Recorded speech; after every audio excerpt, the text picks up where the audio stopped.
আসসালামু আলাইকুম everyone, welcome my channel শখের রাঁধুনি। আশা করছি সবাই ভালো আছেন। আজকের এই ডিমের রেসিপিটা যদি ট্রাই করেন তাহলে আর কখনো ডিম সেদ্ধ করে খেতে ইচ্ছা করবে না। তো এর জন্য আমি ফার্স্টে 4টা ডিম সেদ্ধ করে নিয়ে নিলাম।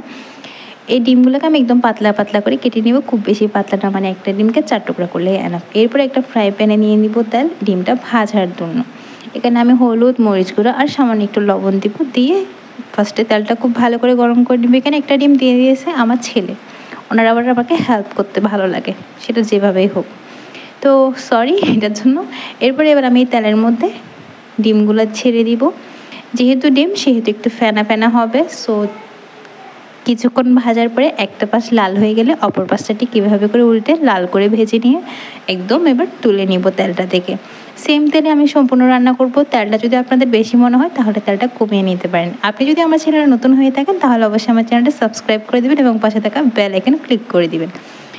এবার আমি ওই তেলের মধ্যে দিয়ে দিলাম 1 চামচ আদা রসুন বাটা, এরপরে তেজপাতা, শুকনো মরিচের, দারচিনি, লং, এলাচ দিয়ে এটাকে একটু ভাজার পরে আমি এখানে দিয়ে দিলাম পেঁয়াজ কুচিটা একদম ব্রাউন কালার করে ভেজে নেওয়ার পরে আমি এখানে দিয়ে দিলাম টমেটো কুচি। টমেটোটা কুচি করে দেওয়ার কারণে এটা একদম গলে যাবে। আপনারা চাইলে পেস্টটা ইউজ করতে পারেন, টমেটোর পেস্টটা। এবার আমি এখানে একটু গরম পানি দিব। ফার্স্টে কিন্তু টমেটোটা খুব ভালো করে কষিয়ে নরম করে নিয়েছি, এরপরে একটু গরম পানি দিয়ে দিলাম যাতে গুঁড়ো মশলাটা পুড়ে না যায়। এবার আমি এখানে আমার স্বাদ মতো লবণ দিয়ে দিলাম। ডিম অনুযায়ী আমি এখানে মশলাটা দিচ্ছি, হলুদ, মরিচ, ধনিয়া আর গরম মশলা। এবার এটাকে আমি খুব ভালো করে কষিয়ে নিব। এমনভাবে কষাবেন যাতে মশলার কালারটাই চেঞ্জ হয়ে যায়, তেল মশলার গায়ে থেকে তেলটা ছেড়ে দেয়।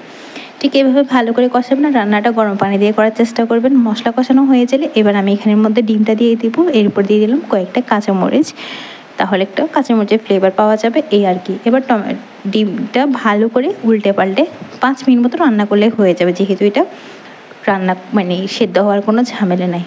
ঝোলটা চাইলে আরেকটু রাখতে পারেন, চাইলে আরেকটু টানিয়ে নিতে পারেন। লুটি, ভাত সব কিছুর সাথে মজাদার যাবে এটা।